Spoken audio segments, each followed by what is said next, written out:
Story 1. The Intern Warner. The summer I reached the age of 15 was the most sweltering one I can recollect. I resided with my father in a tranquil Swedish municipality, one of those locales where scarcely anything ever transpires and where familiarity exists amongst all inhabitants, particularly on our thoroughfare.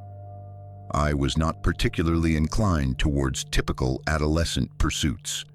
There were no social gatherings, no clandestine excursions, no consumption of alcoholic beverages behind the school premises. I possessed a couple of close confidants, harbored a slight romantic inclination towards a male classmate, and largely devoted my time to reading or perambulating the town on my bicycle. That particular summer, however, I resolved to introduce a slight alteration to my routine. I had accumulated sufficient funds and acquired an ensemble that resembled attire popular amongst the fashionable girls at school. It was nothing excessively audacious, merely a white form-fitting tank top and platform footwear that rendered locomotion akin to a balancing act. I wore it on one occasion simply to test it out, anticipating no profound impact.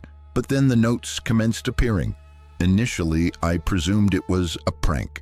They were invariably tucked into the receptacle on my bicycle. Phrases such as "looking good, sweetheart," and "growing up fast, aren't you?" were common. I surmised it had to be one of the male students from school behaving crudely. Consequently, I dismissed it and refrained from informing anyone. I reasoned that if I appeared unperturbed, the incidents would cease. They did not. One morning, I observed that the flower beds beneath our windows had been disturbed. I informed my father, and he became concerned. It was not the first instance of minor items vanishing from around the dwelling, and he worried that someone might be surveying the property. He reminded me to consistently activate the alarm system if I were home alone, which I promised I would do. Later that month, my father attended a professional retreat in the northern region. It was a significant occasion marking a decade of operating his private enterprise, and he wished to commend his staff. I was accustomed to being self-sufficient when he traveled. Our elderly neighbors residing a few houses down, a retired couple, always maintained a watchful eye over me. They did not have offspring and regarded me as a sort of honorary niece. That Saturday night, I had remained out late at a friend's residence engaging in cinematic viewing.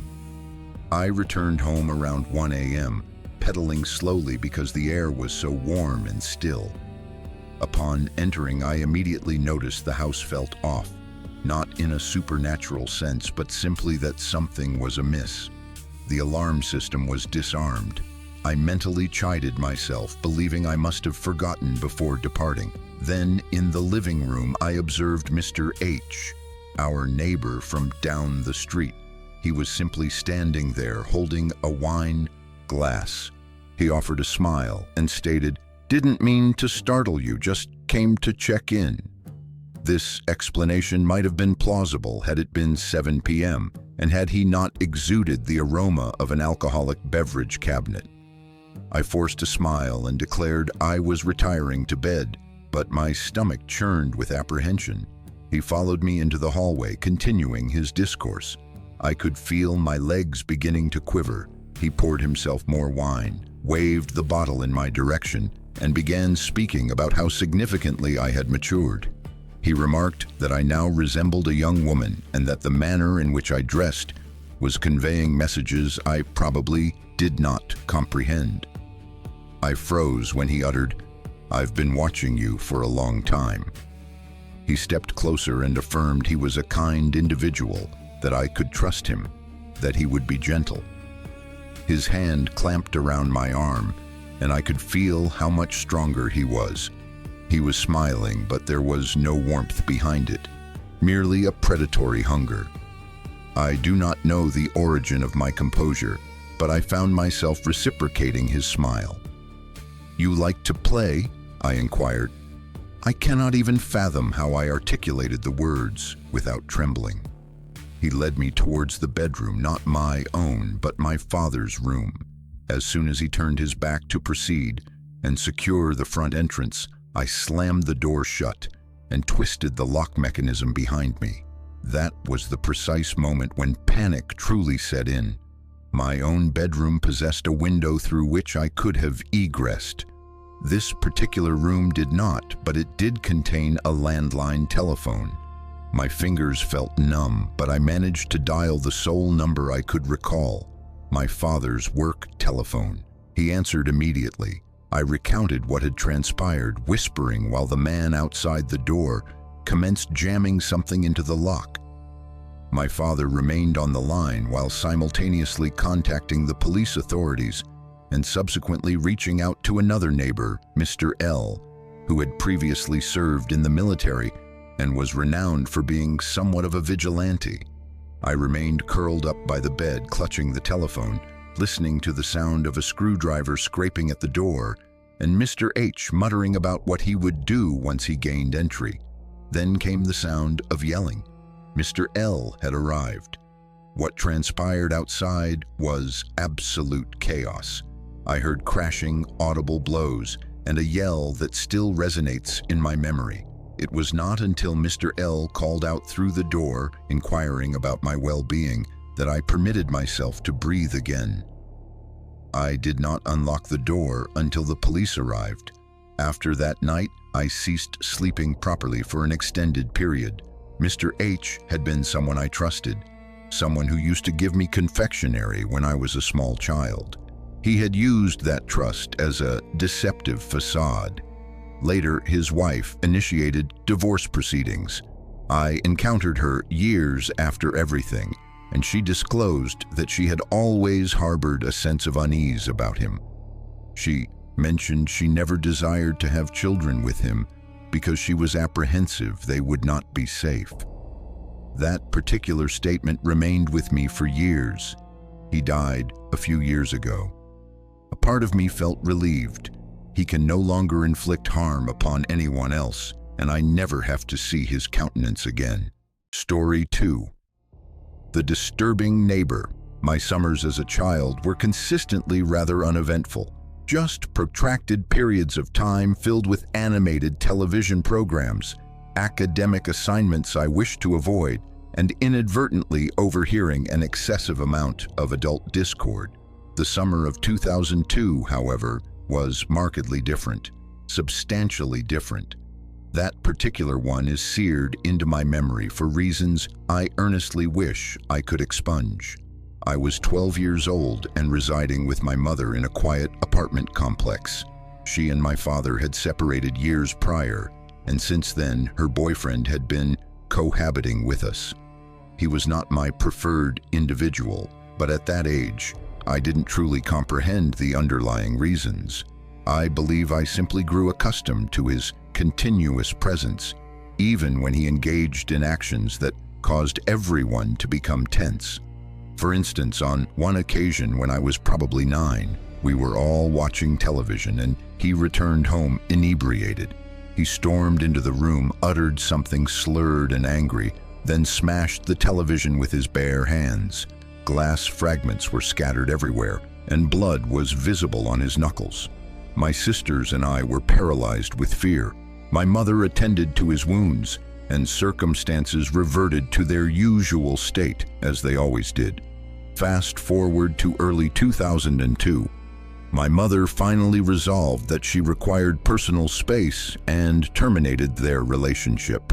We gathered our belongings and relocated to another dwelling a few miles distant. I did not fully grasp the situation at the time. I felt as though she was disrupting our family unit once again, and I was too young to fully realize the extent of his actual danger. I believed she was treating him unfairly. I even remember hoping they would reconcile. Then August arrived. I contracted a severe rash around my side and felt quite ill. Consequently, my teacher referred me to a physician. The diagnosis was shingles, a condition I was unaware children could even acquire. The doctor cautioned me that if it disseminated too extensively around my waist, it could lead to serious medical complications. It terrified me profoundly, so I was relieved when I was permitted to remain home from school for a couple of days to recuperate. That Friday, my mother had to go to work, so she roused me, ensured I had sustenance, inspected my rash, then tucked me back into bed before departing. I dozed off and was in a semi-conscious state when I heard something in the hallway. I assumed she must have forgotten something and returned. So I called out, except it was not her. Standing there in the doorway was her former boyfriend. He simply appeared as if it were of no consequence. Leaning on the door frame, inquiring why I was not at school, I informed him I was unwell. He nodded and commenced an entire monologue about how deeply he missed us, how profoundly sorry he was for everything, and how he wished to speak with my mother to rectify matters. And I, being an impressionable child, desperate for a happy resolution, told him I missed him too. I even told him I wished for them to mend their relationship.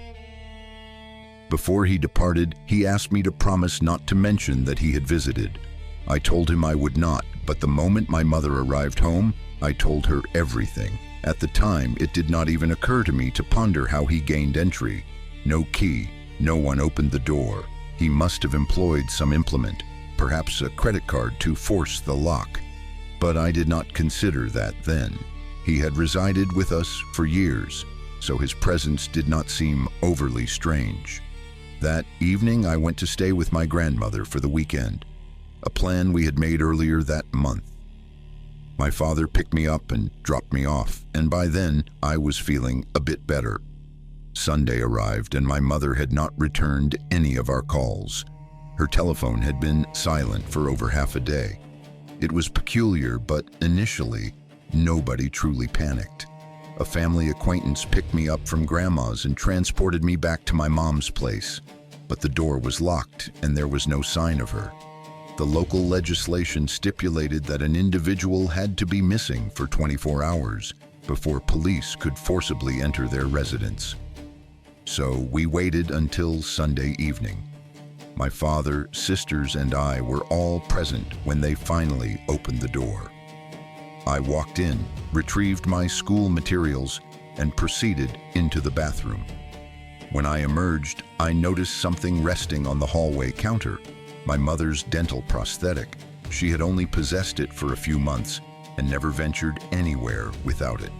So I picked it up and brought it to the kitchen where my dad and an officer were conversing. The moment my dad saw it, his facial expression changed. That is when I realized something was wrong, something profoundly wrong. We returned to my dad's house that night. Still no word from my mom. Monday came and went, and we did not attend school. Tuesday morning, I woke up and observed our local priest quietly departing from our house. That's when I knew. Later, I found out that one of the neighbors had gone to the shared attic in their apartment building and noticed a door that was locked, a door that was not usually secured.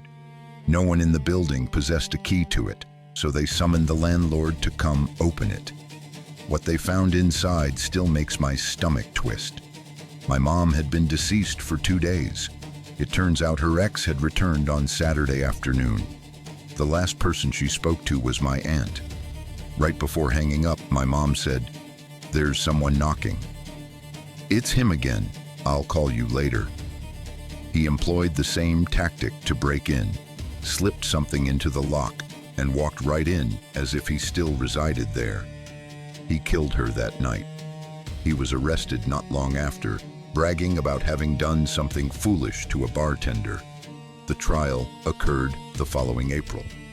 My sister and I had to provide testimony, but thankfully we did not have to see him in court. I remember sitting in that cold courtroom, my dad holding my hand while I answered question after question about that day. He received a 9-year sentence for manslaughter, but he only served 7. I heard he relocated back near the area after his release. I've heard so many people say I was fortunate that he could have killed me too. And sometimes I contemplate how narrowly I escaped that fate. If my mom had remained home that Friday, if she had departed the house a few minutes later, if we'd both been there when he returned, perhaps neither of us would have made it out. To the man who stole my mom from us and who does not deserve to have his name remembered, I hope we never cross paths again. Story 3. My mom's ex-boyfriend. I had just returned from a night shift rotation at the military installation and had several days off. Consequently, I was staying with a companion of mine, Trey, who also worked in military security with me. He resided near the periphery of southern Oregon, where the landscape gradually merges into dense woodlands and dusty rural routes. It was one of those late summer days that commences with blistering heat, but becomes enveloped by thick, thundercloud-heavy skies by late afternoon. With no superior activity to engage in and the atmospheric conditions becoming strangely theatrical, we determined we would drive into the elevated terrain, locate some ancient forest roads, and allow the truck to traverse some gravel while we cooled off away from the town. That particular region of Oregon is replete with abandoned logging trails. Some are still utilized by hunters and campers, but a significant number are barely even discernible as roads anymore. Overgrown, wild, sometimes featuring old, dilapidated vehicles or rusted-out logging equipment simply left there to decay.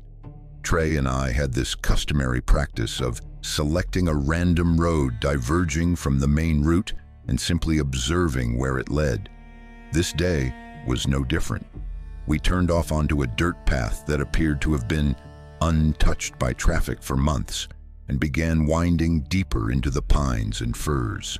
After approximately an hour of driving, we had not encountered a single soul, not a vehicle, not a hiker, not even a squirrel.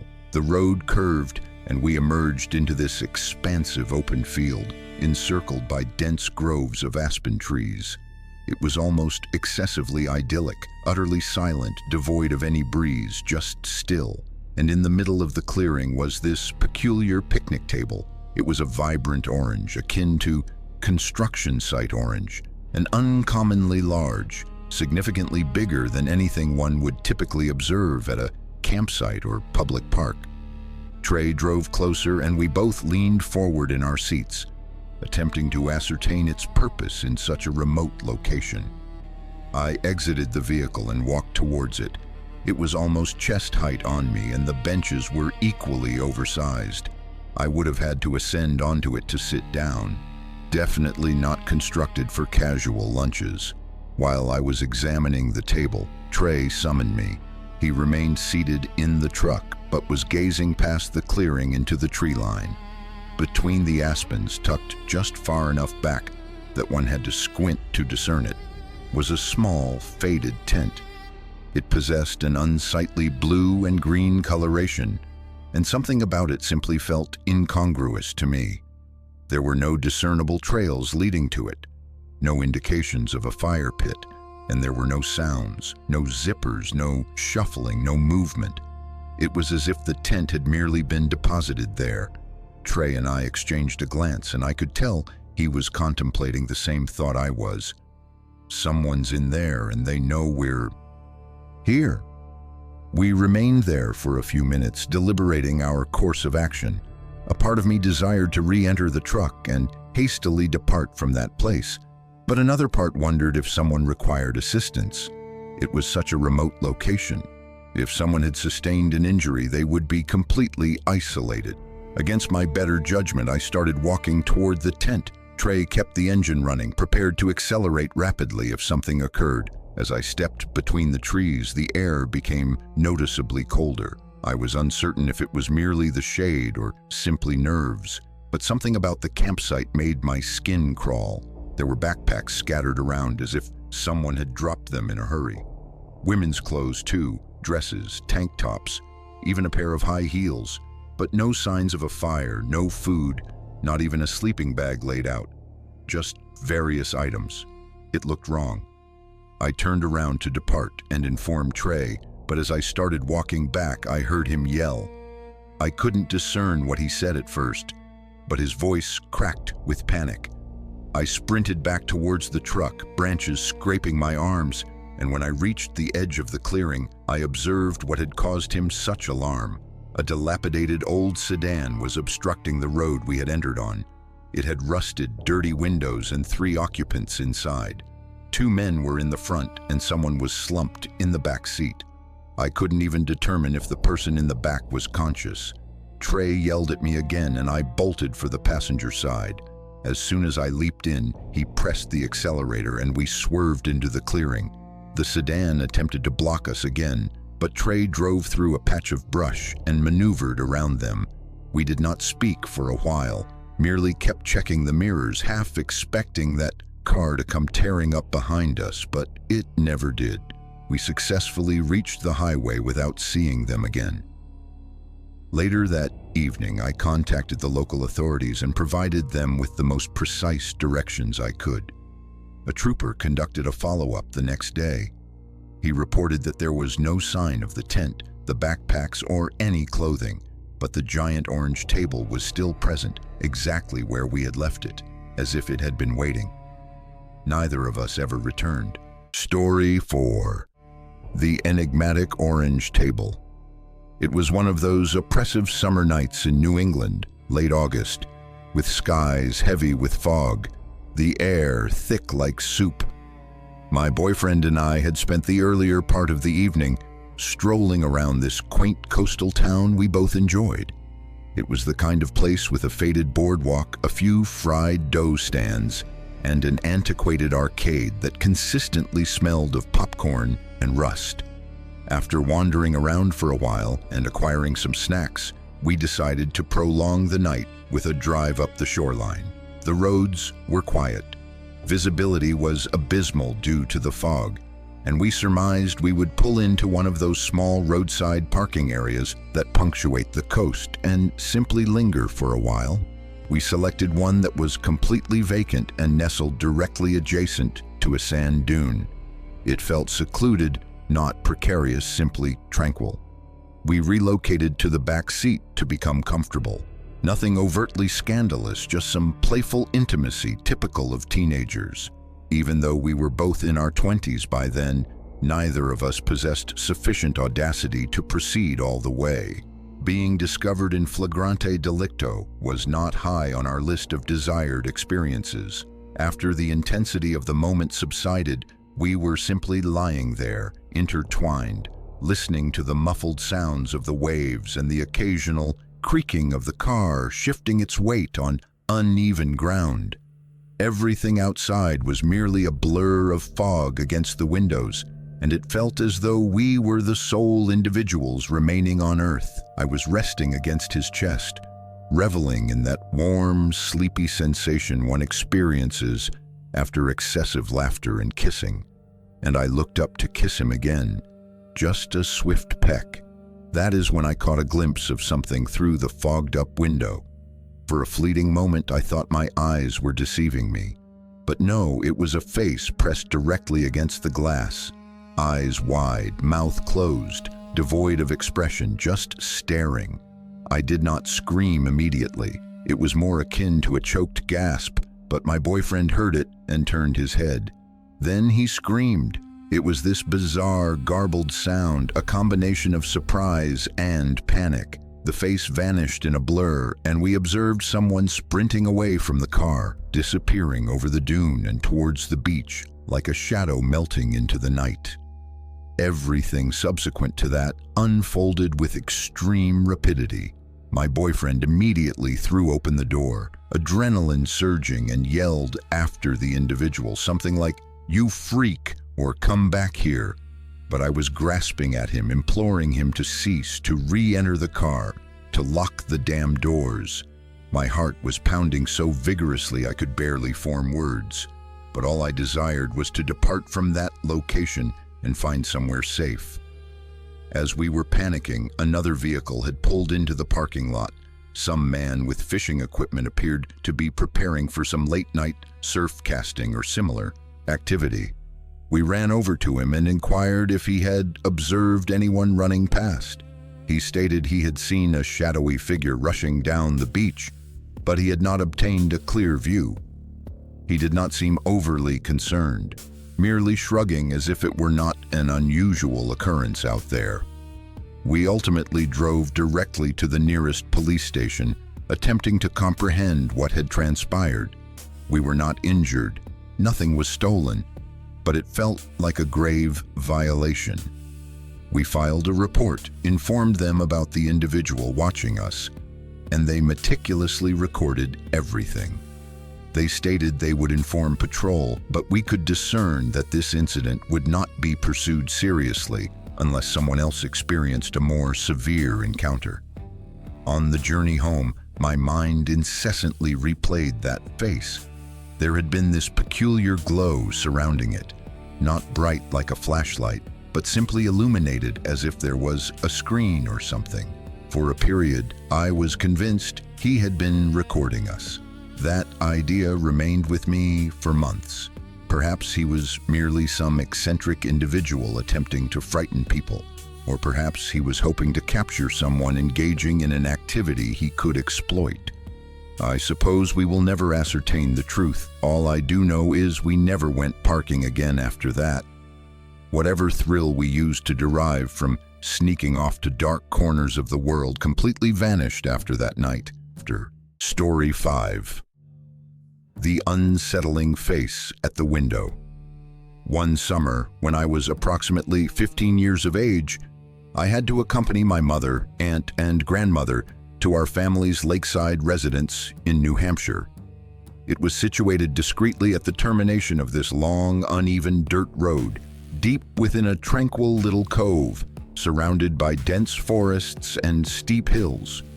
We exclusively utilized the property during the summer months, and it appeared as though everyone else in the cove operated on the same principle, just families seeking a temporary escape from the urban environment. Most of the neighbors were familiar countenances, the sort of individuals who would offer a wave if they observed you outside grilling or kayaking. It was the kind of location that never genuinely felt perilous, even though it was somewhat in the middle of nowhere. During that particular trip, I was feeling irritable and unwell. Some summer head cold had incapacitated me, and I was not in the mood to socialize. So when my family decided to take the boat out for the afternoon, I informed them I would prefer to remain behind. I fashioned a small sanctuary on the couch with a blanket, a bowl of popped corn, and a motion picture, simply endeavoring to disregard how miserable I felt. The house was quiet, save for the rhythmic clicking sound of the antique ceiling fan above me and whatever film I had selected. I was not paying significant attention to anything else, merely zoning out, trying to relish the tranquility. That tranquility did not persist for long. Unexpectedly, I heard yelling. This booming, irate voice emanated from outside, echoing around the cove. It startled me so intensely I practically leaped from the couch, scattering popcorn everywhere. I peeked through the window, and this individual I had never before encountered was standing just beyond the porch, red-faced and dragging what appeared to be a half-dead pine tree behind him. He was shouting something I couldn't immediately distinguish, but as he approached closer, I heard it distinctly and clearly. "You left your Christmas tree in my yard again." It didn't even make logical sense. This was the middle of August, and our house and all the residences in the cove were strictly seasonal homes. No one decorated for Christmas here. We barely even visited during the autumn. I was frozen in place, simply staring at him while he dragged the sad pine tree up to our porch, shouting about how this was the final instance we would discard our tree on his lawn. At first, I attempted to inform him he had approached the incorrect house. I was nervous but endeavored to sound resolute, reminding him this was a summer property and no one had been present for months. But it was inconsequential. He was not listening. He started pulling the tree up onto the screened-in porch, and something about the way he moved, sudden and determined, sent me straight into panic mode. The screen door was unlocked, and the actual house door was wide open because it was such a warm day. I ran to the door to shut it, but he was directly behind me.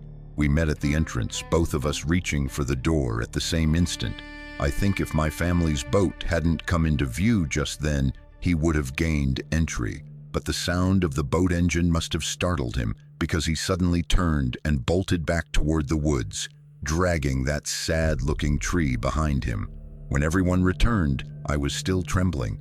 We secured the house, and I recounted what had transpired, still trying to make sense of it. My aunt's face turned pale when I described the man. She knew precisely who he was.